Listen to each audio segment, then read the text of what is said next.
Hello and welcome. Right now, the world is going through one of the biggest energy shifts in history. We are moving from fuels we burn to energy we capture. But that shift has a problem. Clean energy is not always available when we need it. The sun doesn't always shine, the wind doesn't always blow, and yet our homes, our hospitals, our whole civilization depend on having electricity the moment we ask for it. So a new kind of infrastructure is emerging, one that can store energy at massive scale, safely, reliably, and for decades at a time. At the center of that shift is a single, often overlooked element: vanadium. In the next few minutes, I'm going to show you how this one element is unlocking dozens of real-world applications across energy, industry, and infrastructure, and why it's becoming foundational to the future. Let's start at the very beginning. My name is Vanadium, and I want to tell you about something that's quietly becoming one of the most important technologies of our lifetime, and most people have never even heard its name. Meet element 23 on the periodic table: vanadium, a silvery grey metal with a remarkable secret. When scientists dissolve it into a liquid, its atoms can hold 4 different amounts of electrical charge at the same time. That quirk of chemistry becomes the foundation of a battery technology called the Vanadium Redox Flow Battery, or VRFB for short. Unlike the battery in your phone, a VRFB is a big liquid battery, 2 tanks of coloured fluid pumped through a special box that turns chemistry into electricity you can use. It's built for a world where solar and wind make most of our power, but only part of the time. We need somewhere to store the extra, and we need that somewhere to work reliably for decades. VRFB is that somewhere. Over this Masterclass brief in VRFB applications, we'll walk through the vast majority of real applications of this technology, from city grids to lunar bases. Let's go. One quick reality check before we dive into applications. The electricity grid wasn't built for what we're asking of it. For a century, power plants could be turned up or down on demand. Coal, gas, nuclear, all of them match supply to demand in real time. Solar and wind can't do that. Nature decides when we get electricity, not us. As we move toward 50, 70, even 100% renewable grids, we need somewhere to store the energy, for hours, for days, for weeks. This is what engineers call long-duration storage, and it's not a nice-to-have feature. It's a structural requirement of a clean grid. The global VRFB market today sits between $800 million and $1.5 billion, growing around 20% a year. And unlike lithium, VRFB stays economical even beyond 100 hours of storage duration. That's the tier nothing else can serve. Now let's see what it does in the real world. The biggest application first: utility-scale solar.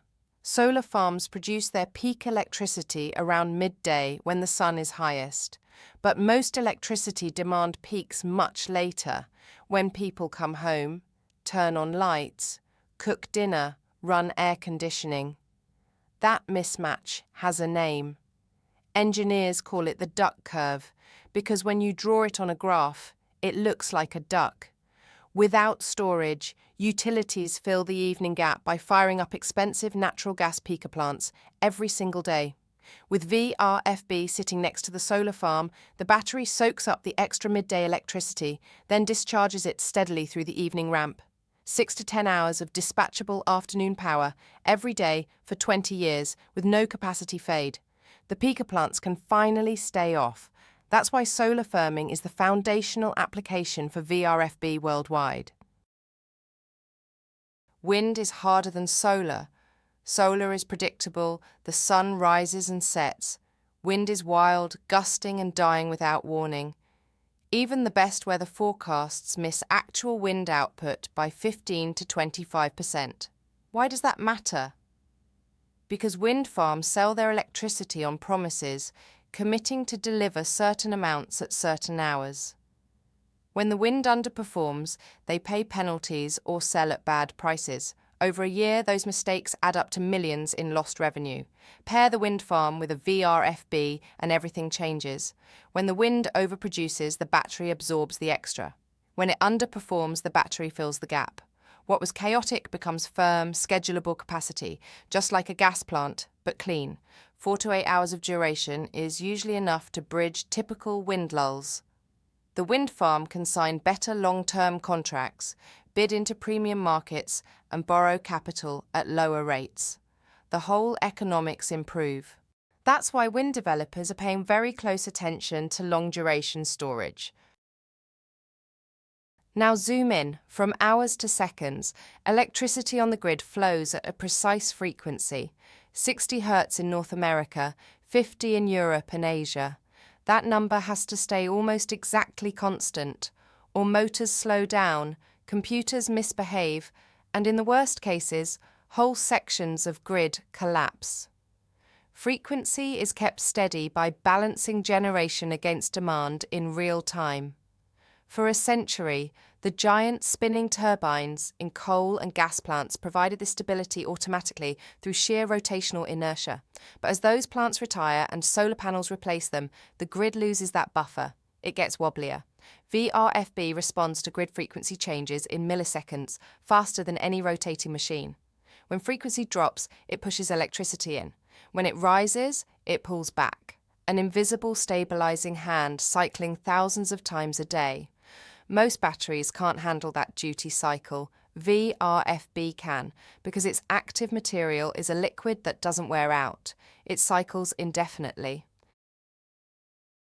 Here's something fascinating about electricity that most people never learn. Grids don't just carry the useful power that runs your toaster. They also carry something called reactive power, which doesn't do any visible work. It just sloshes back and forth along the wires, keeping voltages steady across long distances. Without it, equipment overheats and grids can collapse entirely. For decades, reactive power came naturally from coal and gas plants, but as we build solar farms in remote regions, there's nobody around to provide it. The grid sags. VRFB inverters solve this elegantly. They can deliver active power, reactive power, or both at the same time in any combination, regardless of how full the battery is. Engineers call this four-quadrant operation. It means one asset doing the job of several specialized machines. Grid operators used to buy reactive power support separately through expensive synchronous condensers. With VRFB, they get it alongside the active power for free. 3 grid services, 1 investment. That kind of stacking is what makes VRFB economics so compelling. Imagine running the electricity grid for a big region. Any moment something could go wrong. A power plant trips. A transmission line gets hit by lightning. What do? You keep backup generation always ready. Grid operators are required by law to do this, and traditionally, they've done it with natural gas turbines spinning at partial load 24 hours a day, every day of the year, burning fuel continuously, producing no useful power, just waiting in case something fails. It's like keeping a car idling in your driveway all day, every day, in case you suddenly need to drive somewhere fast. Enormously wasteful, but there was no alternative. VRFB changes that. It can respond to a grid emergency faster than any spinning turbine. Milliseconds instead of seconds. No fuel burned during standby, no emissions, just silent readiness. 30 minutes to 4 hours of duration handles what engineers call the N-1 contingency, meaning the sudden loss of any single largest plant on the grid. Across the world, hundreds of gigawatts of turbines run as spinning reserve. Most of that is about to become obsolete. Worst-case scenarios. What happens when the entire electricity grid goes dark? It's happened a few times. The Northeast blackout of 2003, 55 million people in the dark for up to 2 days. The India blackout of 2012, 600 million without power. These events teach us something important. Restarting a collapsed grid is incredibly hard. Most power plants need electricity to start up, for their pumps and controls, so if the grid is dead, they can't wake up. The solution is called a black start. Somewhere on the grid, you need a self-contained generator that can energize the first substation, which powers the next plant, and so on, like falling dominoes in reverse. Traditionally, this has been diesel generators, which age in standby and need constant maintenance. VRFB is perfect for black start duty. Always ready, fuel-independent, operable from cold dark. 4 to 12 hours of duration can cascade restart an entire regional grid. The same battery that sits ready today will still be ready 40 years from now.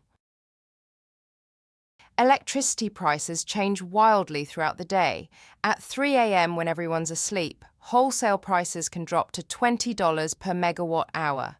On a hot summer evening with air conditioners blazing, they can spike to $200, sometimes over $1,000.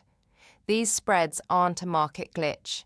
They happen every single day, and they're structural, which creates an obvious business opportunity. Buy cheap off-peak, sell during the expensive peak. That's energy arbitrage. Most batteries struggle with this duty cycle. If you make a lithium battery do a deep charge and discharge every day for 20 years, it degrades quickly. You lose capacity, you lose revenue, and eventually you replace the battery, which kills the economics. VRFB is different. It cycles daily for 20 years or more without losing capacity. Because its active material is a stable liquid, it simply doesn't wear out the way solid-state batteries do. Over 20 years, capturing a $100 spread every day adds up to more than $700,000 of revenue per megawatt hour. That's why energy arbitrage is one of the fastest growing revenue streams for VRFB owners worldwide. Every electricity grid gets built around its worst moment. Not the average demand, but the absolute peak, even if that peak happens just a few hours on a few days per year. Those peaks usually hit on the hottest summer afternoons, when every air conditioner is running. Less than 1% of the year's hours can drive 15% of the entire system's cost, because of all the extra generators, transmission, and substations built just to handle them. The traditional solution is peaker plants, gas-burning power plants that only run a few dozen times a year. Expensive, polluting, idle most of the time. VRFB changes this. Install a battery sized to the peak envelope. During cooler hours, the battery charges from the grid. During peak hours, it discharges, matching the exact shape of the demand spike. The beauty of this for VRFB specifically is that it handles deep daily cycling for 20+ years without degradation. A single battery can offset multiple peaker plants, defer enormous capital expenditures, and dramatically cut carbon emissions. For some utilities, the savings run into hundreds of millions over 20 years.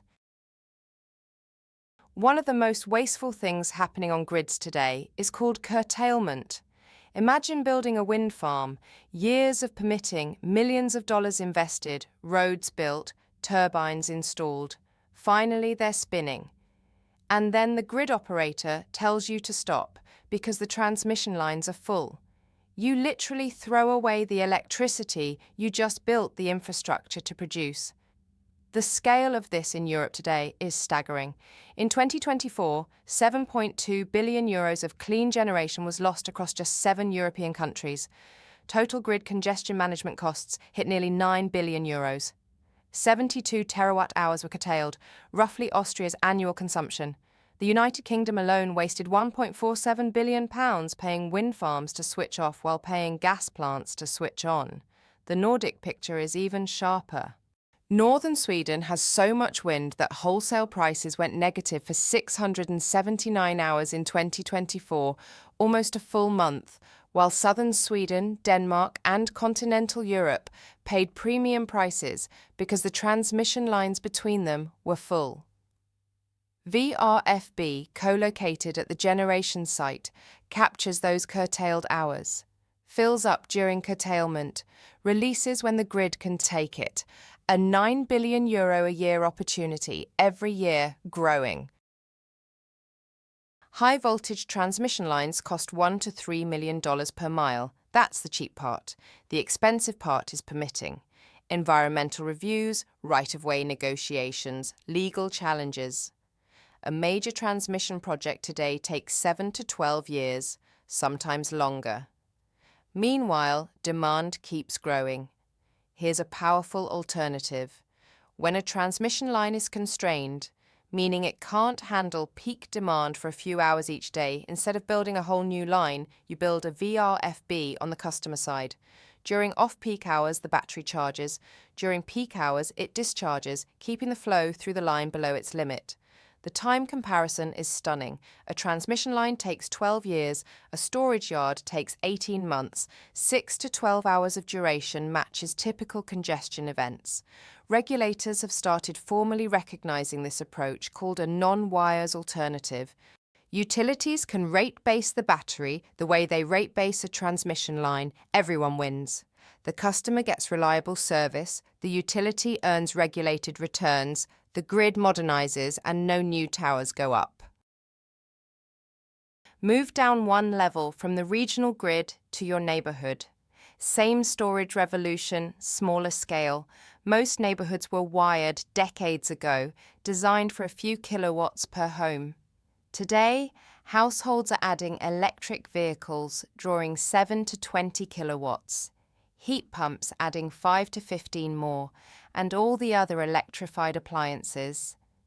Many neighborhoods are approaching or exceeding their distribution capacity. The traditional response is expensive. Replace the transformers, restring the copper, upgrade the substation. Multiplied across a city's thousands of neighborhoods, it's tens of billions of dollars. VRFB offers a cheaper path. Small feeder-level batteries at the neighborhood substation or even on individual poles, charged during low-demand hours and discharged during peaks. The original infrastructure keeps working because total flow never exceeds capacity. 4 to 8 hours of duration is typically enough, and these installations can be deployed incrementally. As load grows, more storage gets added. Capital expenditure tracks actual demand instead of projected demand. Utility economists love this because it minimizes stranded costs. Here's a problem in the United States that few outside the energy industry have heard of. Over 2,600 gigawatts of energy projects, most of them renewables, sit stuck in interconnection queues, waiting to be connected to the grid. To put that in perspective, the entire existing power fleet in the country is about 1,200 gigawatts. There are more than twice as many new clean projects waiting in line as there are currently operating. Average wait time is 4 years. Many wait 10 or longer. Most never make it through. Why? Because transmission has firm export capacity limits. When hundreds of projects apply in the same area, together they exceed the limits. VRFB offers a workaround that regulators are starting to embrace. Pair the renewable project with a battery and the injection profile reshapes. Even if the solar farm generates at full power for 6 hours, the battery can smooth the actual export so the transmission line sees a steady, lower flow over 12 or 16 hours. A project that would otherwise require new transmission suddenly fits existing capacity. The queue unlocks. A single battery can unlock multiple projects that would otherwise never get built. Finally, in Act 1, the hardest problem in renewable energy, prolonged renewable droughts, when wind dies across an entire region for a week while the skies stay cloudy. These events aren't theoretical. They happen every year somewhere in the world, and they'll keep happening forever. They're a natural feature of weather systems. Short-duration batteries are useless against them. 4 hours of lithium does nothing when the shortfall lasts 168 hours. VRFB has an architectural superpower that makes it perfect for this tier. Its power and energy are physically separated. Power is set by the cell stacks. Energy is set by the electrolyte tanks. To go from 10 hours to 100 hours of duration, you don't need a new battery. You just need bigger tanks. The economics become decisive. At 10 hours, lithium and VRFB cost similar amounts. At 50 hours, VRFB is much cheaper. At 100 hours, VRFB is the only electrochemical option that makes economic sense at all. This is the tier nothing else can serve, and it's increasingly essential. We've talked a lot about what VRFB can do in theory. Let me tell you what it's already doing at scale today. In the Chinese coastal city of Dalian, a single VRFB installation stores 400 megawatt-hours of electricity.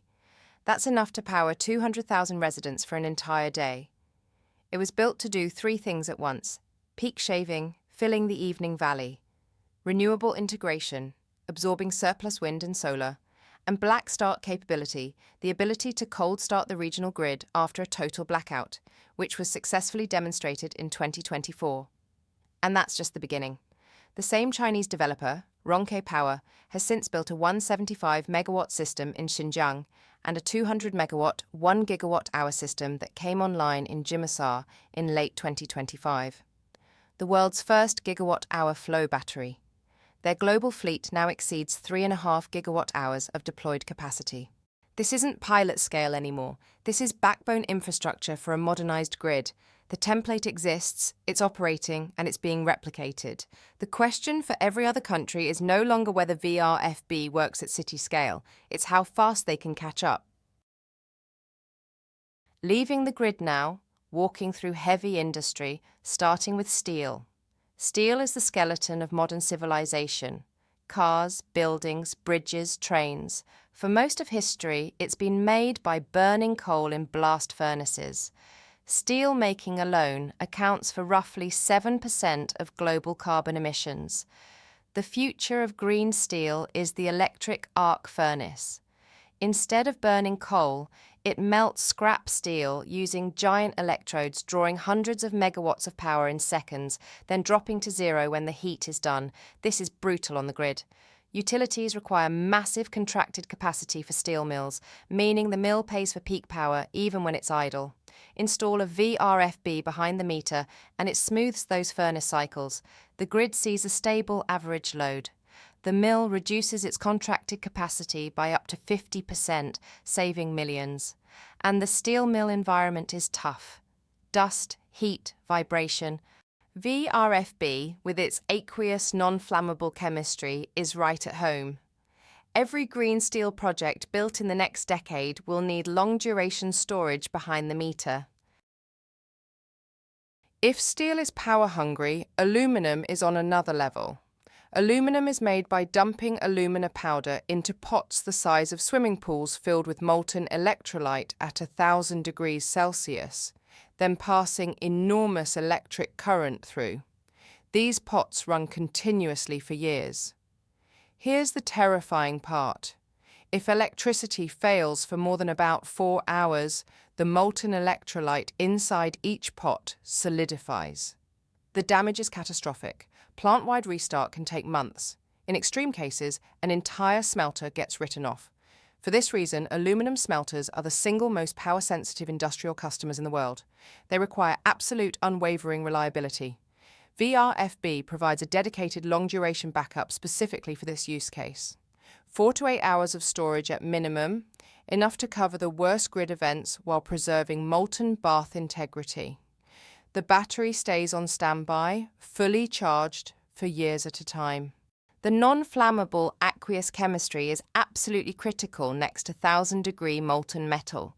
No other battery chemistry has the combination of duration and safety required for aluminum smelting. Chemical plants are factories that produce the building blocks of nearly everything manufactured. Plastics, fertilizers, pharmaceuticals, cleaning products. Most of these processes run continuously, 24 hours a day, for months between maintenance shutdowns. When power fails in a chemical plant, things go bad fast. Damaged catalyst beds, cracked distillation columns, sometimes dangerous runaway reactions. A single interruption can cost tens of millions. Plants protect themselves with rotating uninterruptible power supplies, flywheel farms, and diesel backup. Expensive, noisy, maintenance-intensive. VRFB replaces all of it with a single, quiet, low-maintenance asset. 4 to 12 hours of industrial UPS coverage with response time in milliseconds, so the chemical process never knows the grid blinked.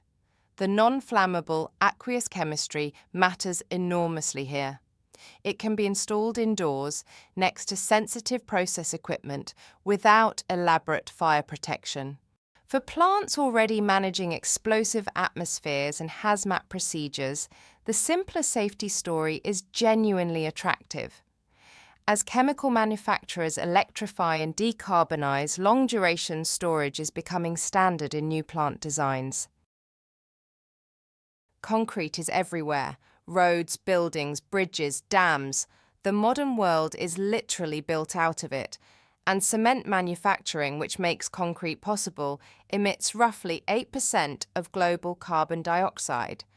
That's more than all the cars in the world combined. The decarbonisation path is electrifying the kilns, the giant rotating furnaces where limestone becomes clinker at 1400 degrees Celsius. But electric kilns create a new problem, huge continuous power draws with sharp peaks at plants usually located far from urban grids. VRFB installed behind the meter flattens the load. The plant pays for average draw, not peak. Deep daily discharge for 20 years, which is exactly where lithium's calendar fade makes the economics unworkable, is right in VRFB's sweet spot. Some cement plants also have land for adjacent solar farms. With a large enough battery, they can actually run significant portions of the kiln on stored solar.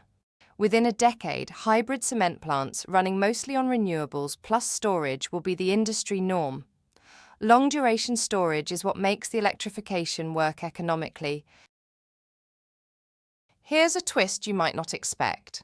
The oil and gas industry, often thought of as the enemy of clean energy, is actually a big customer for long-duration storage.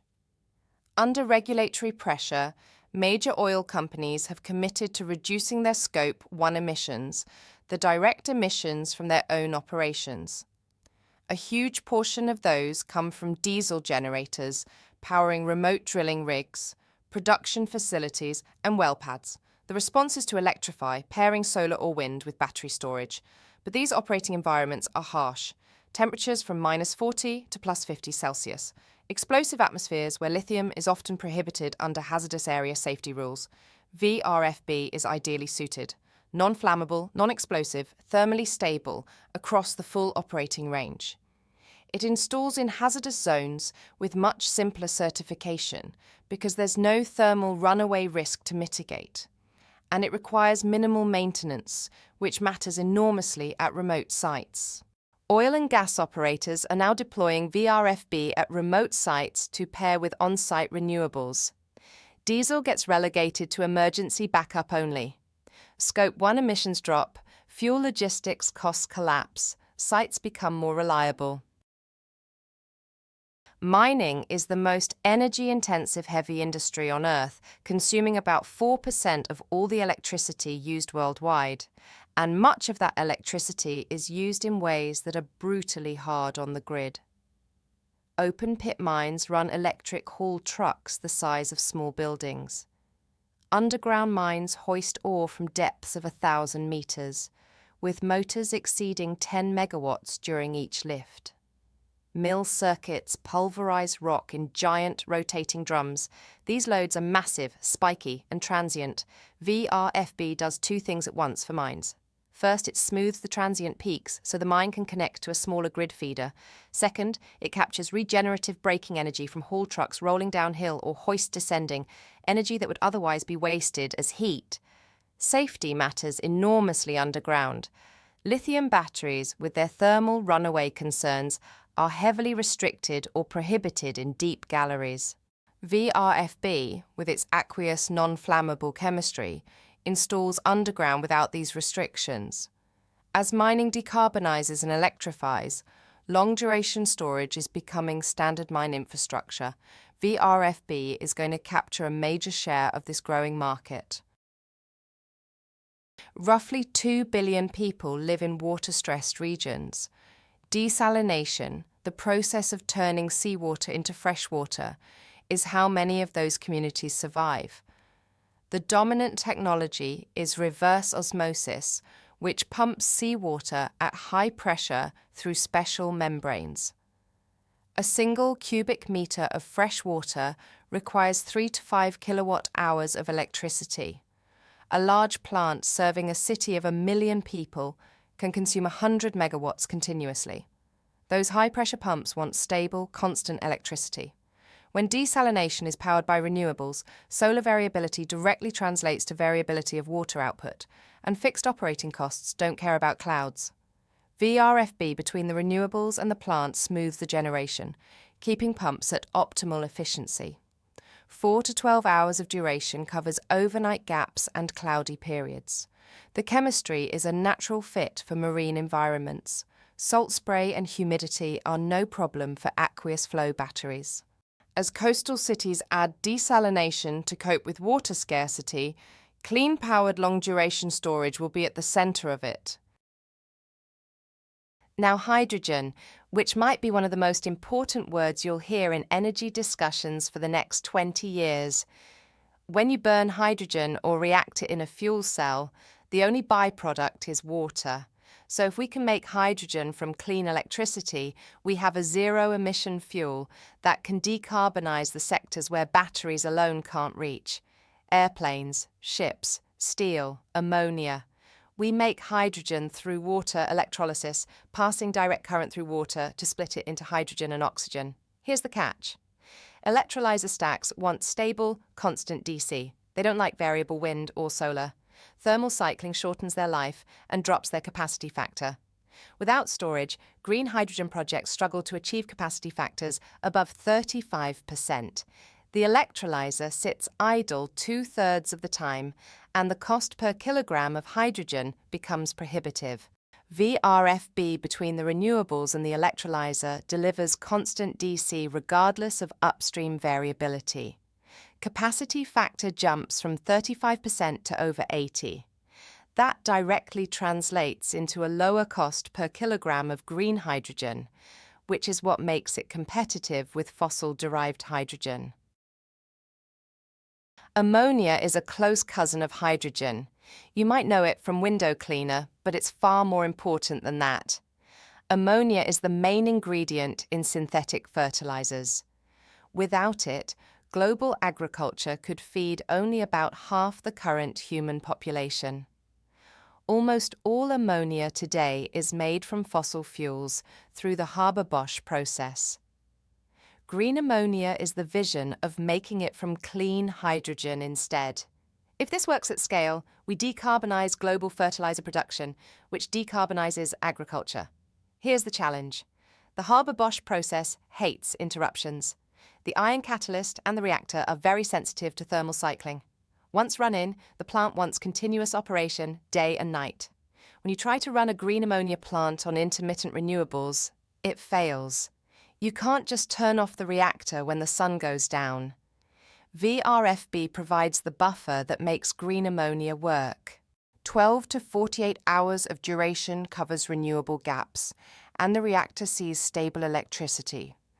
Green ammonia projects in Chile, Australia, Morocco are being designed with VRFB at the core.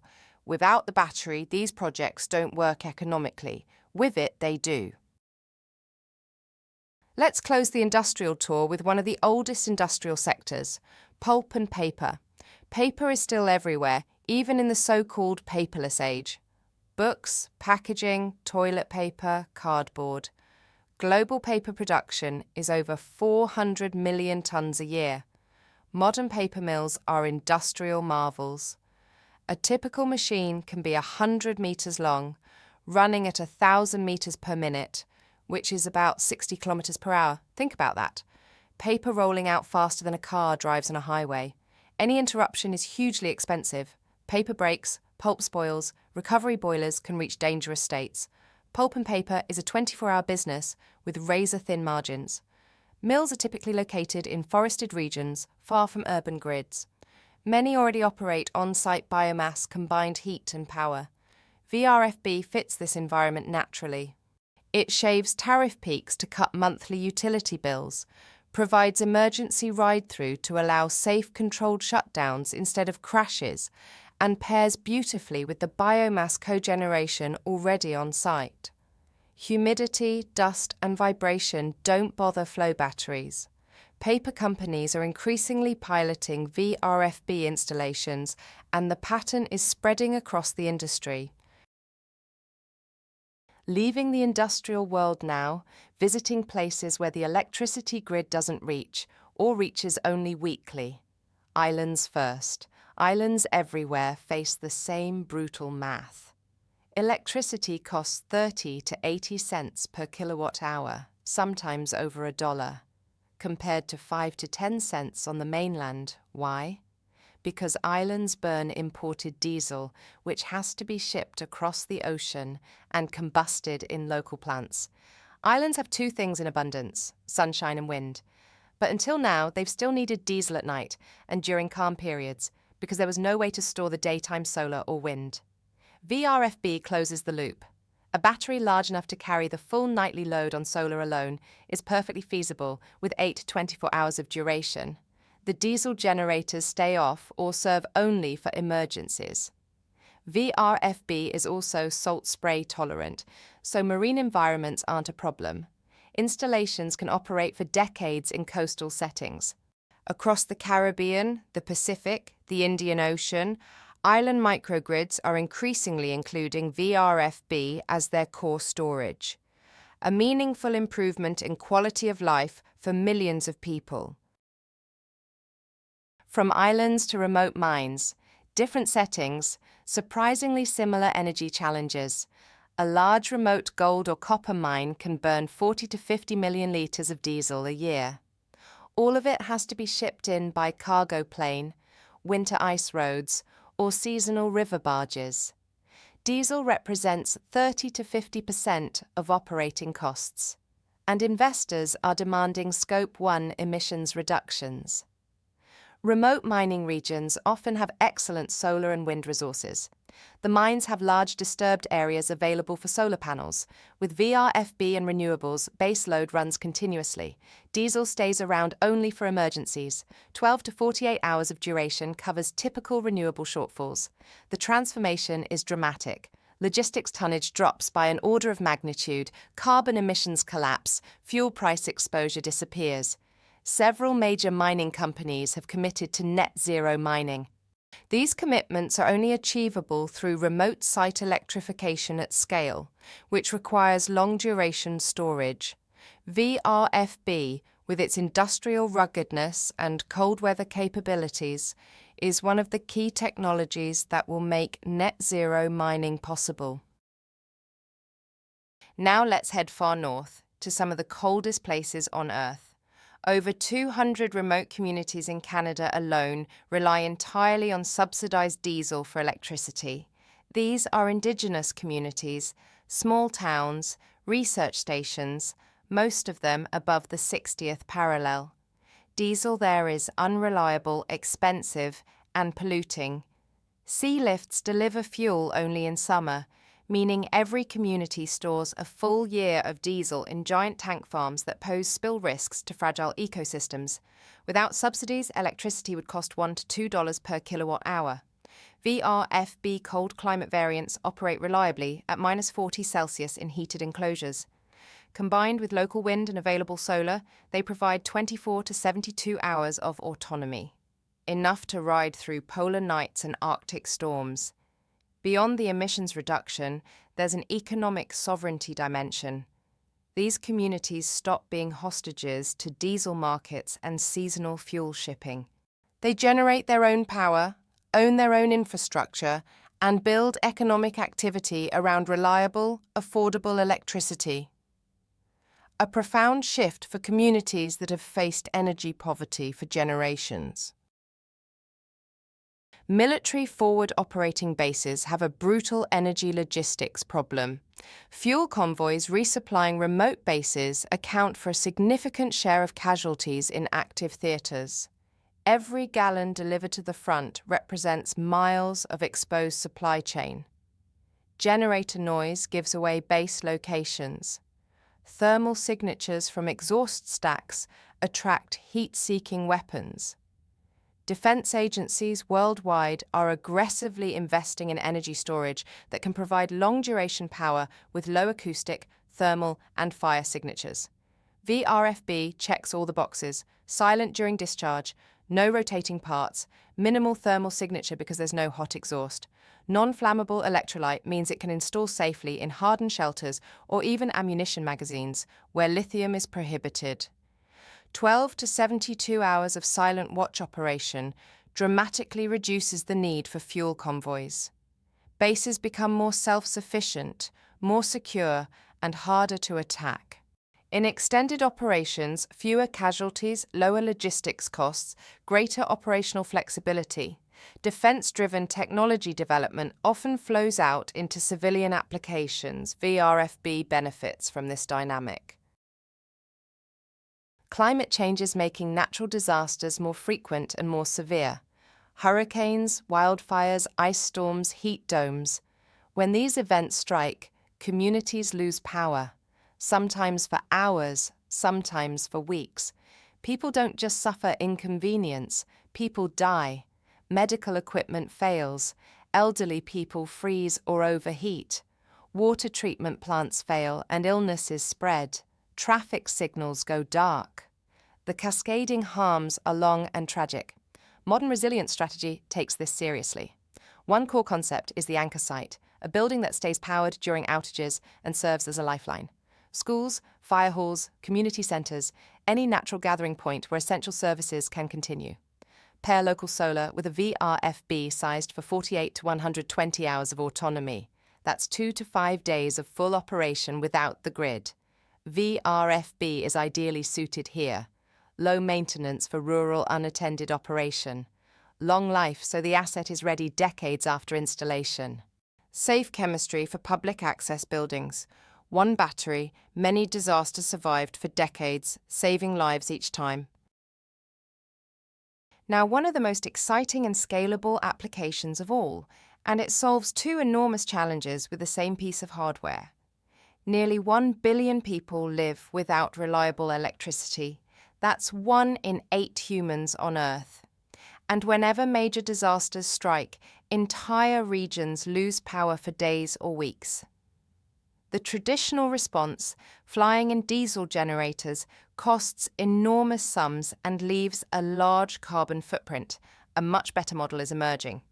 Picture 2 standard ISO shipping containers. One holds the VRFB storage system, its tanks, cell stacks, and power electronics.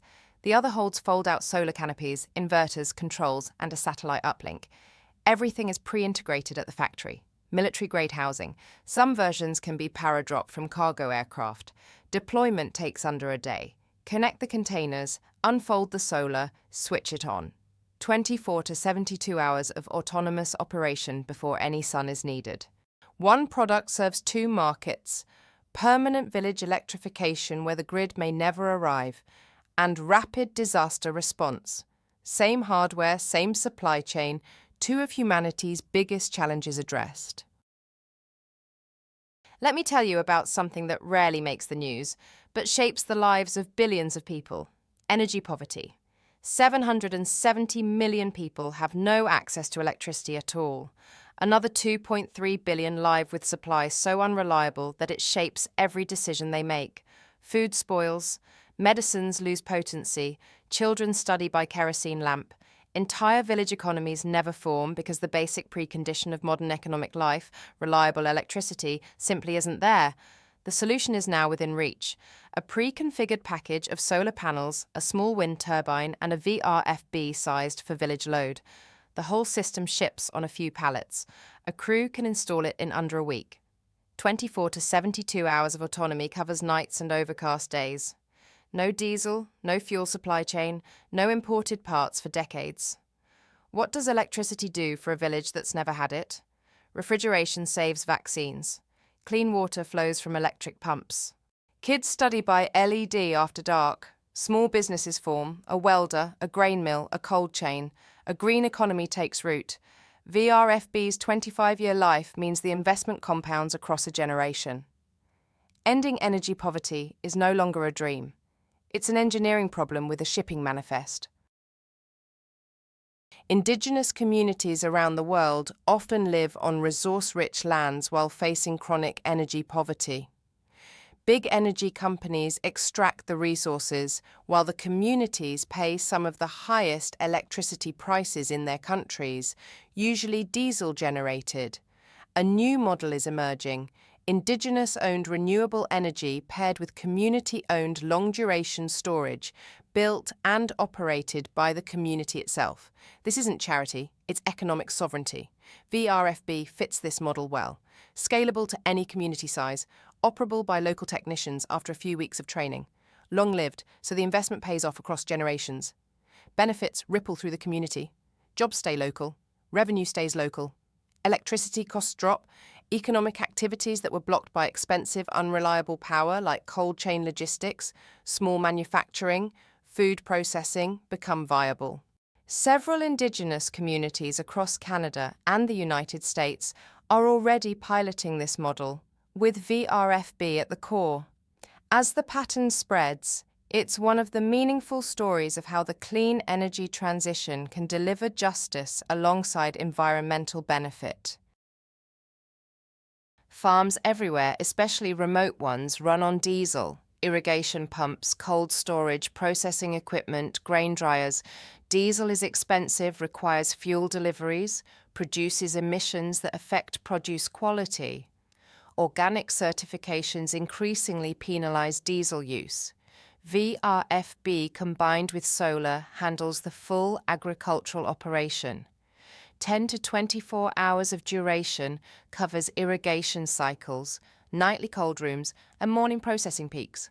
The solar covers daytime demand directly. Beyond economics, there's a produce quality benefit.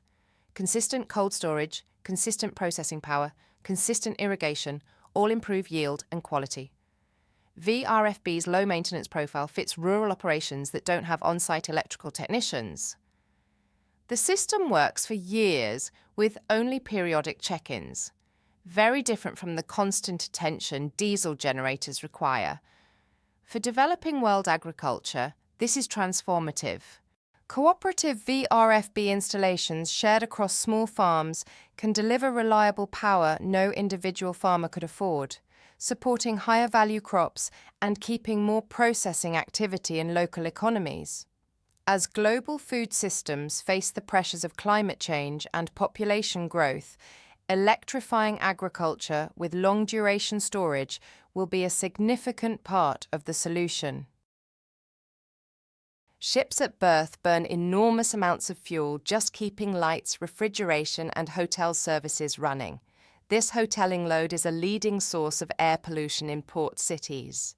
California, the European Union, and increasingly China now require ships to plug into shore power while in port. Good idea, but it requires megawatts of electricity on short notice when a ship ties up. A single large container ship can need 6 to 10 megawatts. Multiple ships arriving at once can demand 50 or 60 megawatts instantly. Most ports are already near their grid connection limits. A new 50-megawatt connection can take a decade of permitting and hundreds of millions of dollars. VRFB at the key solves this. The battery charges gradually from the grid during quiet periods. When a ship ties up and demands shore power, the battery discharges to meet the peak. 6 to 12 hours of duration matches typical vessel berthing windows. Flow batteries thrive in marine environments, with the chemistry originally developed for naval use. Salt, humidity, coastal weather aren't issues. Ports in most major cities will need significant shore power build-outs over the next 2 decades, and long-duration storage will be central to it. Data centers might be the fastest-growing electricity customer in the world. They're the physical home of the internet. Every website, every email, every video, every AI model runs inside them. And AI has changed everything. Hyperscale AI data centers now demand hundreds of megawatts each, sometimes approaching a gigawatt. That's the power of a small city, concentrated in one complex. Data centers have always needed backup power. The traditional model was 15 minutes of lithium UPS plus diesel generators. AI workloads are breaking that. 15 minutes isn't enough for grid events lasting hours. Diesel permits are harder to get. Fuel storage is more regulated. VRFB provides 4 to 12 hours of clean backup, eliminating diesel entirely.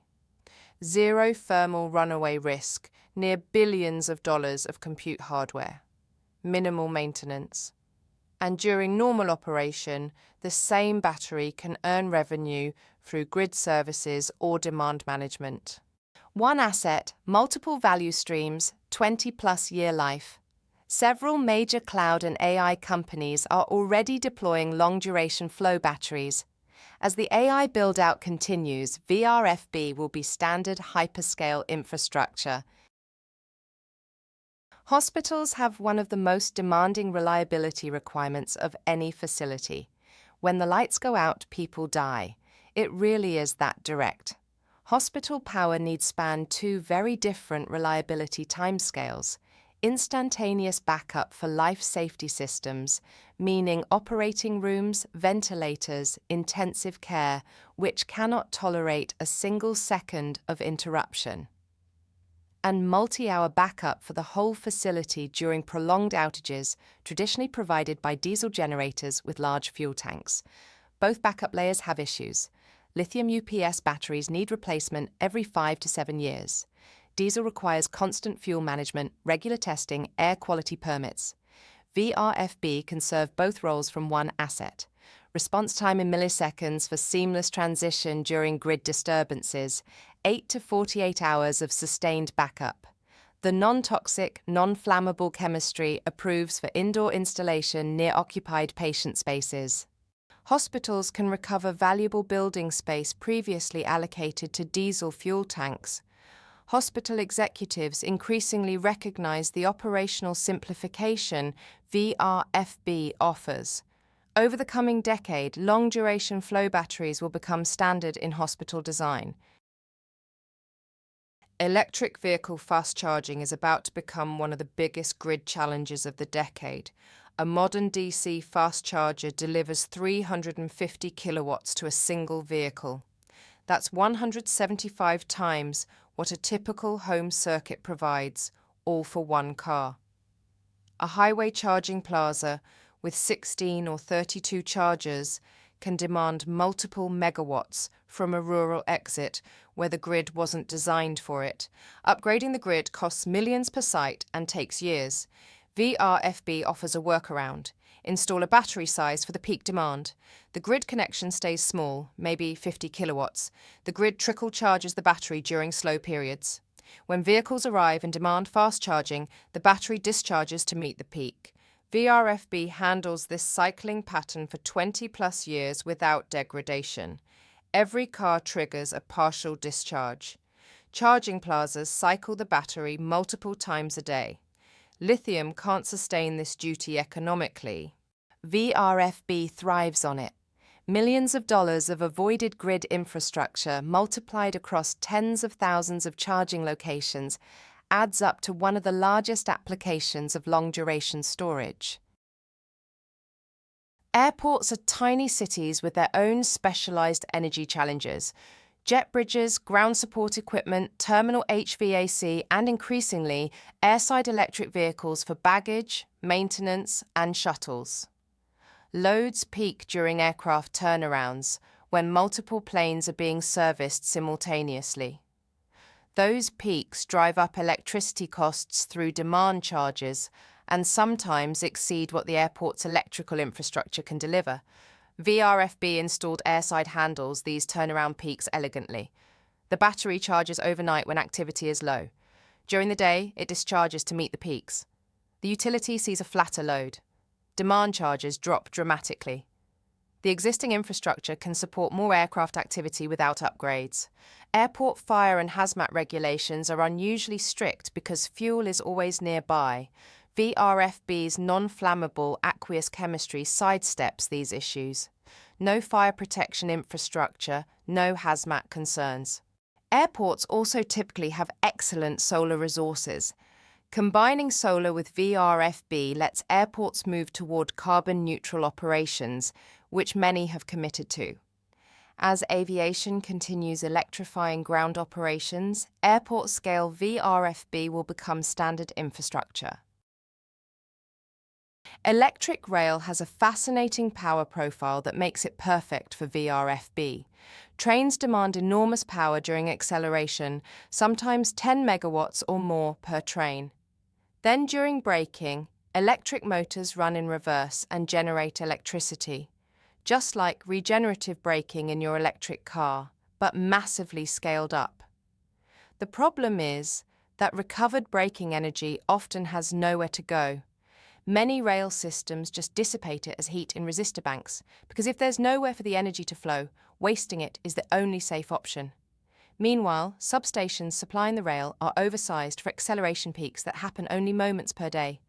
VRFB fixes both problems. It absorbs regenerative braking for storage and later reuse. It delivers acceleration peaks so substations don't need to handle full transients. 2 to 6 hours of duration is enough, and VRFB cycle life matches 30-plus year rail system lifetimes perfectly. As commuter rail expansion continues and high-speed networks grow, storage integration becomes a significant application. VRFB handles millions of partial cycles over the asset life without degradation. Municipal water utilities are often the single largest electricity consumer in a city's operations. Every gallon you use has been pumped, treated, disinfected, and pumped again before reaching your tap. Every gallon you drain gets pumped, treated, and discharged. These processes run 24 hours a day. A large city's water system consumes hundreds of megawatt hours daily. Because water utilities operate continuously, they pay a disproportionate share of peak electricity rates. They can't just stop treating sewage during expensive hours. VRFB solves this. The battery charges during off-peak overnight windows when electricity is cheap. During peak tariff hours in the late afternoon and evening, it discharges to power the pumping and treatment operations.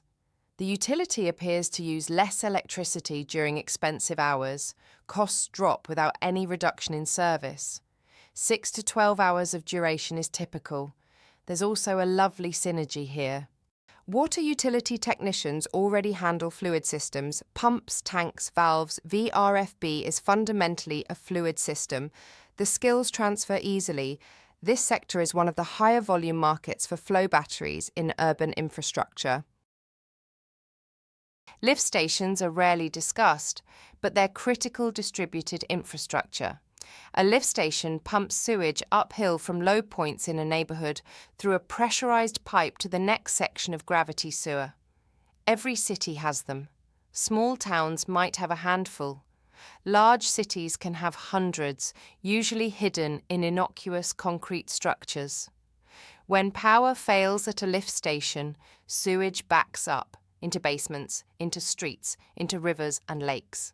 Storm events are the worst because lift stations need to run hardest exactly when grid outages are most likely. Each overflow creates environmental damage and legal liability. Diesel backup at hundreds of distributed sites is a maintenance nightmare. Fuel to keep fresh, generators to test, permits to maintain. VRFB eliminates the problem. 12 to 48 hours of duration covers major weather events. The battery sits on standby for years with little maintenance, just waiting. Outdoor rated, unattended, no fuel to run out. Distributed across hundreds of stations in a typical city, VRFB-backed lift stations dramatically improve wastewater collection resilience. Unglamorous but important, and increasingly the technology of choice. You probably see cell towers regularly.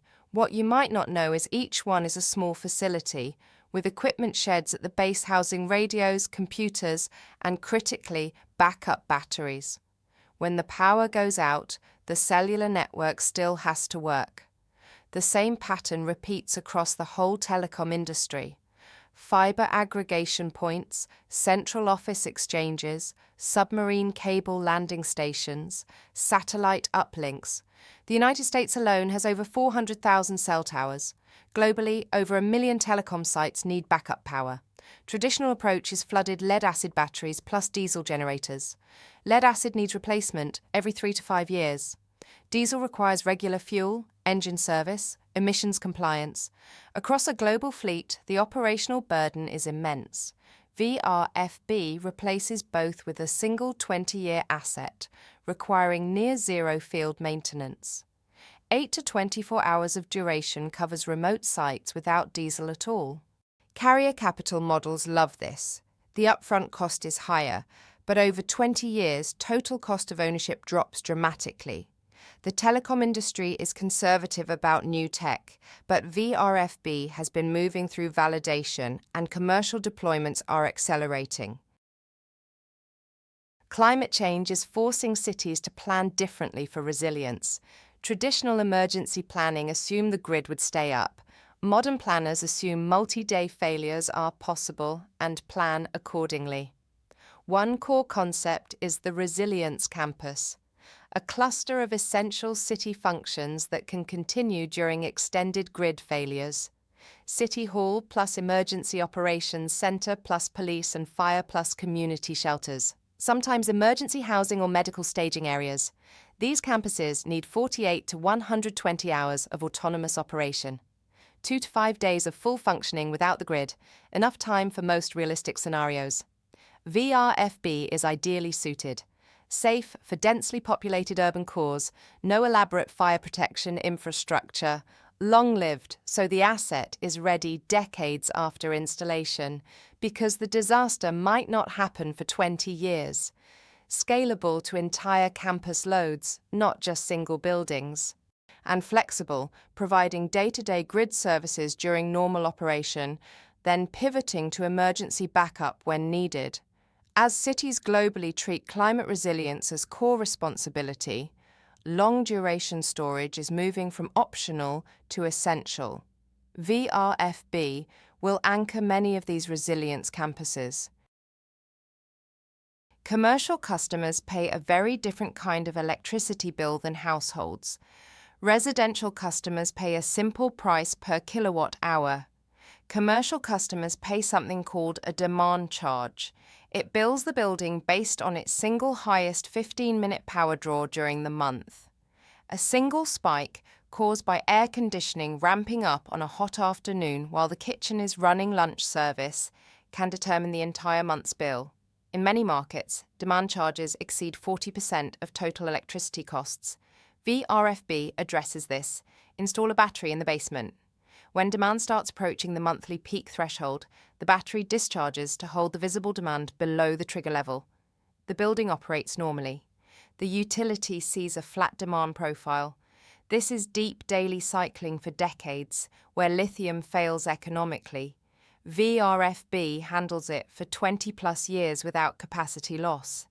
The non-flammable chemistry is a huge enabler for urban installations. VRFB can live in basements and parking levels without expensive fire suppression. Building owners are discovering demand charge management is one of the highest return energy investments available. Payback periods of 4 to 7 years, decades of continued savings. Research universities have a unique combination of energy challenges. Most major campuses operate their own combined heat and power plants, producing electricity and steam together. Efficient, but still typically natural gas, and they struggle to island from the grid during extended outages. Universities also conduct experiments incredibly sensitive to power disruptions. A biology lab can lose years of work if incubators lose power for a few hours. Physics labs can destroy millions of dollars of equipment during voltage fluctuations. Research animals require consistent environments. Research continuity isn't an inconvenience question, it's an ethical and financial issue. VRFB installed at campus scale complements the existing CHP and any rooftop solar. 12 to 48 hours of duration covers research continuity during most grid events. The battery can even black start the CHP plant, letting the campus truly island. There's a lovely bonus. The battery becomes a living laboratory. Engineering students study its performance, environmental science students analyze its carbon impact. Real data for the students who will design the next generation of energy systems. Universities with sustainability commitments increasingly deploy VRFB for exactly this triple role. Community solar is one of the most promising ways to democratize clean energy access. A solar farm in the 10 to 20 megawatt range is built near a town. Residents subscribe to shares of the output and receive credits on their bills. Renters, apartment dwellers, homeowners with unsuitable roofs can all participate. Anyone without the roof or capital for rooftop solar. But community solar has a flaw. The farm produces during the day. Subscribers consume mostly in the evening. The credit mechanism works on paper, but the underlying energy is time mismatched. The community still depends on the broader grid for evening supply, meaning they're still exposed to peak pricing and carbon-intensive evening generation. VRFB transforms the equation. Add a battery to the solar farm. Now the farm stores daytime production and releases it through the evening peak. Subscribers get credit for electricity delivered when they're actually using it. 6 to 10 hours of duration covers the full subscriber evening peak. VRFB's safety profile matters because community solar sites are often in mixed-use areas near schools and neighborhoods. Paired storage is becoming a standard feature of new community solar projects. Let's talk about VRFB in your own home. Home batteries are already common in places with lots of sun or expensive electricity. Most of them are lithium. They work, but they have a catch. Lithium home batteries lose a meaningful fraction of their capacity every year, and by the 10-year mark, most need replacement, which is inconvenient, expensive, and defeats the long-term economics. Small format residential VRFB units sized from 10 to 30 kilowatt-hours are starting to arrive on the market. Refrigerator-sized cabinets that live in a garage or basement. What do? They do everything a lithium home battery does, but for 25 years instead of 10. Store your rooftop solar so you consume it at night instead of exporting at a loss. Ride through grid outages for days instead of hours. Arbitrage against time-of-use tariffs automatically, buying cheap overnight electrons and using them during expensive peak hours. The chemistry is non-flammable, which matters when the battery is inside your house. No thermal runaway concerns, no fire suppression requirements, no panic when the kids wander into the utility room. In places like California, Hawaii, Australia, Southern Europe, where sun is plentiful or grid electricity is painfully expensive, the payback period is shorter than the mortgage. For the decades after that, it's pure independence. Commercial and industrial customers, known as C&I, face a frustrating situation. They pay full retail tariffs, can't access wholesale markets, and can't participate in grid service revenue. Too small for direct market participation, too big to ignore. VRFB behind the meter changes this. A single battery can stack 3 revenue streams. First, demand charge management, shaving monthly peaks. Second, time of use arbitrage, charging cheap and discharging expensive. Third, grid services participation as regulations open these markets to smaller players. The stacking is powerful. No single stream alone might justify the investment. Together they deliver payback in 4 to 6 years, followed by decades of continued returns. VRFB specifically suits this because heavy cycling doesn't degrade it. Stacking multiple streams means cycling multiple times per day. Lithium loses capacity quickly. VRFB holds its capacity for the full 20-plus year asset life.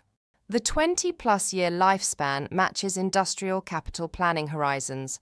Behind-the-meter VRFB for C&I is one of the fastest-growing segments for long-duration storage, with thousands of facilities worldwide evaluating or deploying it now. A sector that barely existed 10 years ago is now one of the biggest energy challenges. Warehouse and logistics hubs, e-commerce changed the game, modern distribution centers cover millions of square feet and process hundreds of thousands of packages daily. They're being electrified and automated in ways that profoundly change their energy profile. Electric truck fleets draw megawatts for overnight charging. Warehouse robotics run 24 hours a day.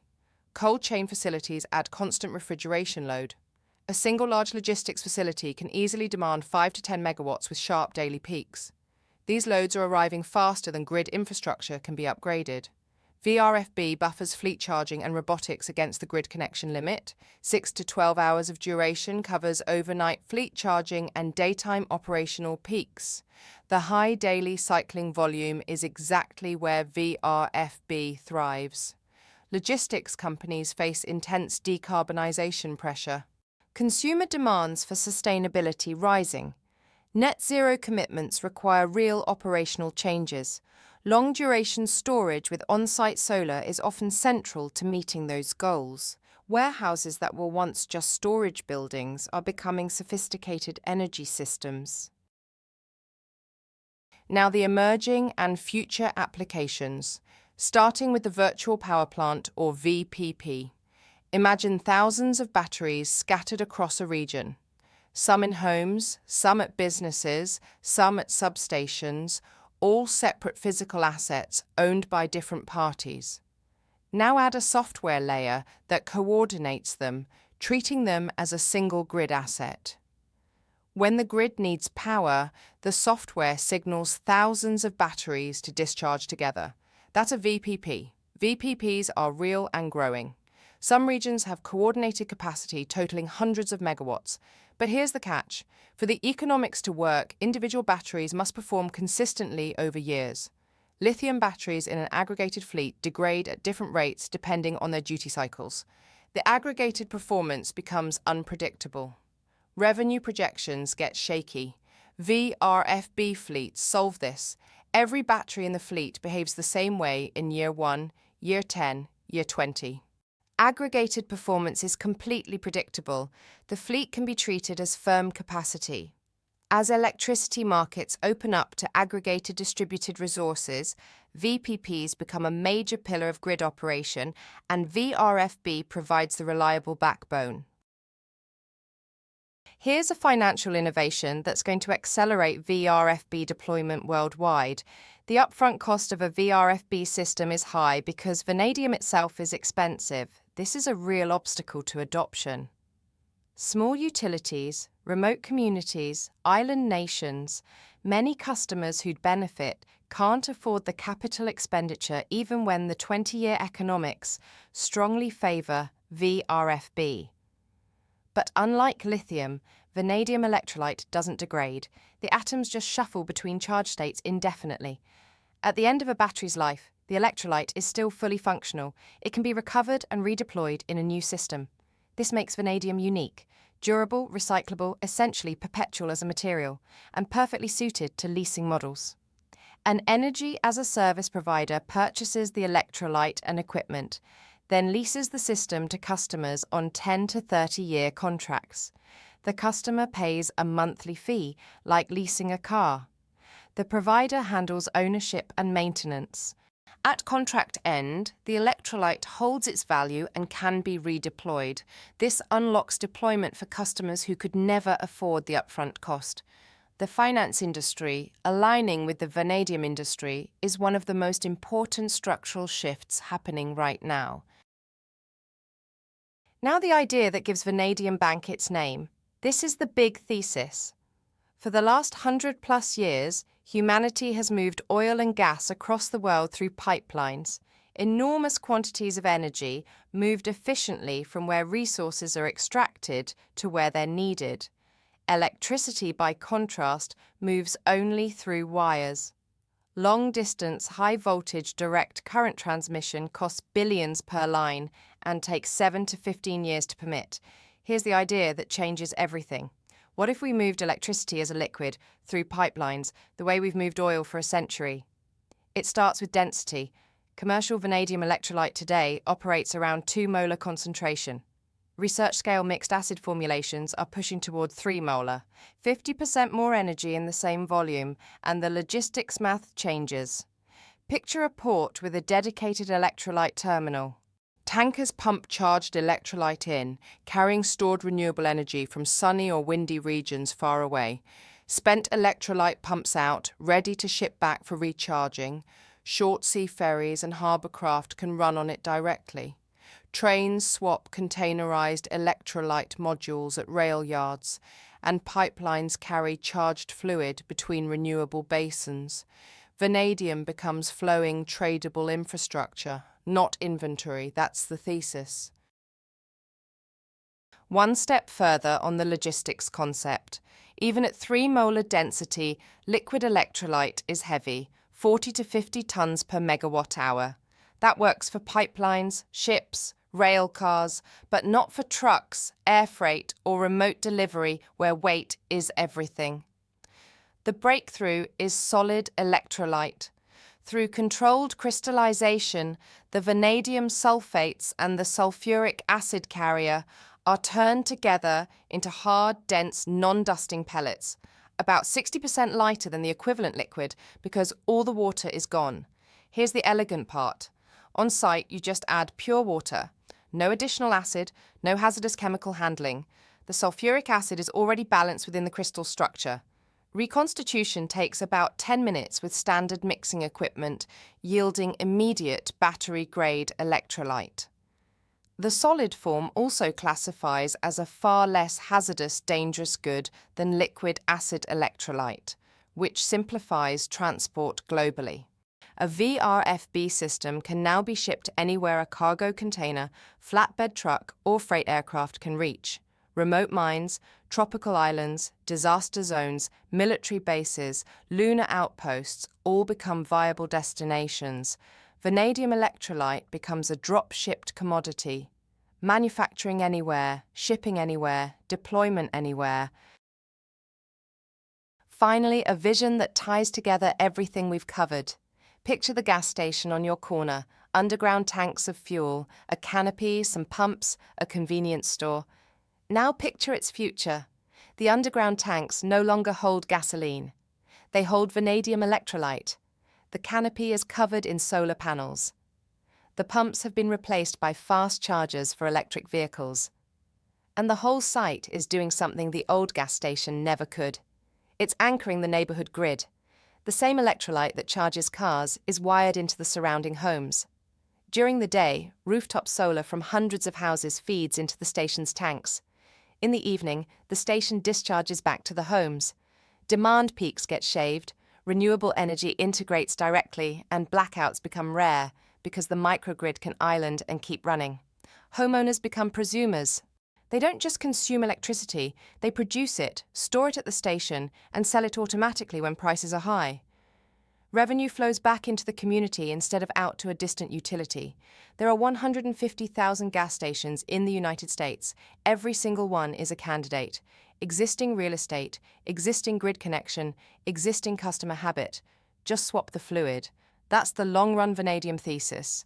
Energy infrastructure woven into the fabric of every neighborhood.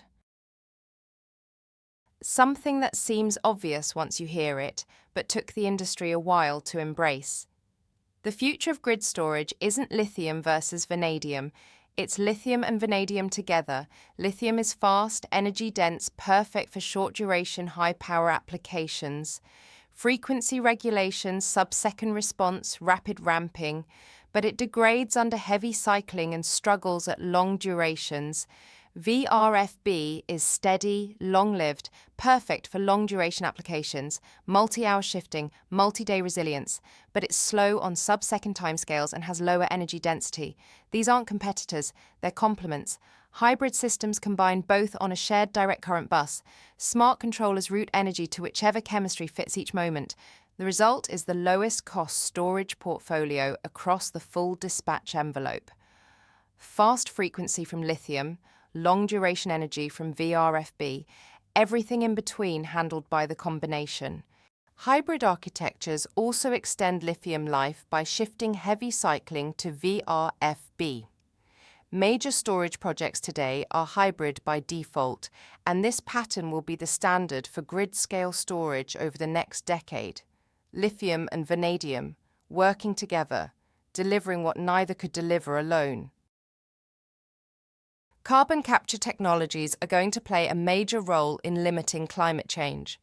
Even if we stop emitting new carbon dioxide tomorrow, which we can't, existing atmospheric excess will keep warming the planet for centuries. We need to actively remove it. Two main approaches. Direct air capture pulls CO2 directly from the atmosphere. Post-combustion capture takes it from power plant or industrial exhaust streams before it reaches the air. Both are extremely electricity intensive. Direct air capture especially, because atmospheric CO2 concentration is only 400 parts per million. You're processing enormous volumes of atmosphere. If capture plants run on fossil fuel electricity, they emit nearly as much as they remove.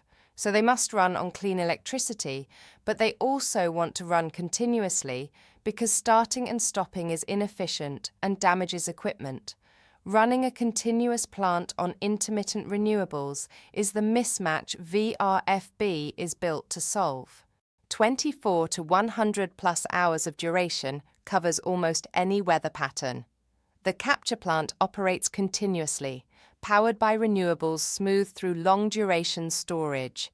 First-generation large-scale direct air capture plants are being designed with long-duration storage as core infrastructure.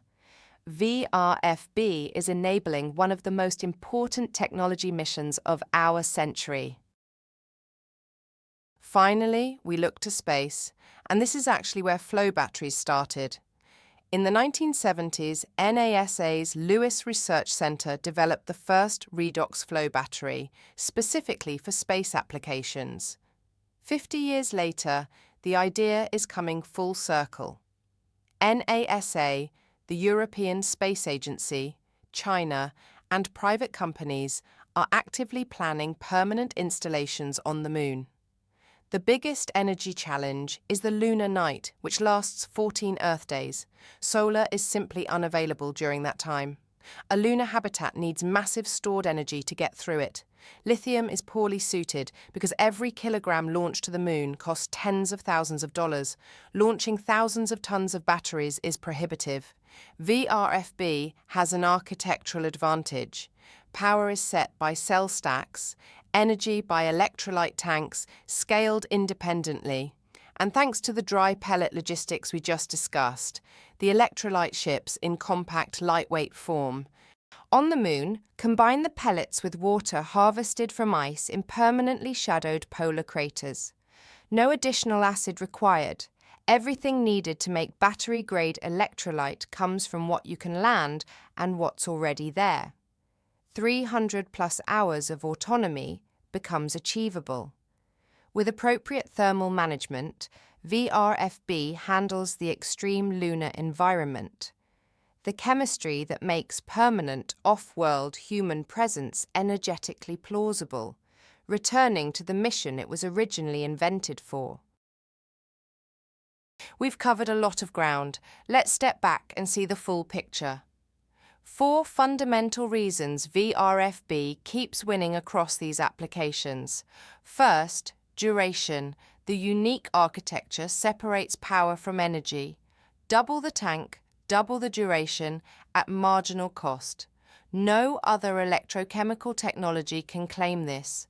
It's the only practical option for storage above about 10 hours. Second, life cycle. 25 years or more with no calendar fade, no cycle fade. The electrolyte is essentially perpetual. Compared to lithium needing replacement every 8 to 12 years under heavy cycling, the long-term economics are decisive. Third, safety. Aqueous, non-combustible, non-explosive. Installs in data centers, hospitals, urban cores, even explosive atmospheres. The fire protection infrastructure needed for large lithium installations simply isn't required. Fourth, system value. One asset stacks energy shifting, capacity services, ancillary services, and resilience. Multiple revenue streams from a single investment. VRFB isn't competing with lithium, they solve different problems. Vanadium isn't the cheapest kilowatt hour for 1 hour, it's the cheapest kilowatt hour for a decade. That's the insight, that's what makes it infrastructure. Now let's look at the 50-year outlook for global energy storage. Between now and roughly 2045, lithium remains dominant in short-duration storage under 4 hours, driven by the enormous electric vehicle supply chain.